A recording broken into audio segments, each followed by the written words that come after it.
Cara mengganti email alternatif akun YouTube lewat HP sangat mudah. Langsung saja tap ikon atau foto profilnya. Lalu pilih akun Google. Kemudian buka info pribadi.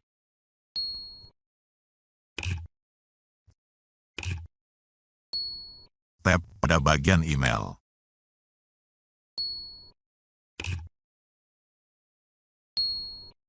Kelola email alternatif. Lanjutkan. Buka dulu kunci keamanan HP kita. Lanjutkan. Nah, hapus dulu email yang ada ini karena fitur editnya saat saya buat video ini belum ada. Kemudian buka lagi, tambahkan alamat email. Nah, sekarang baru kita masukkan alamat email alternatif yang berbeda. Tambahkan. Selanjutnya buka email tersebut untuk melakukan verifikasinya. Biasanya dalam bentuk link verifikasi.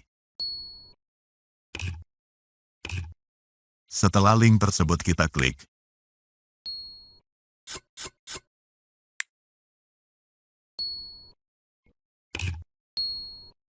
Nah, berhasil.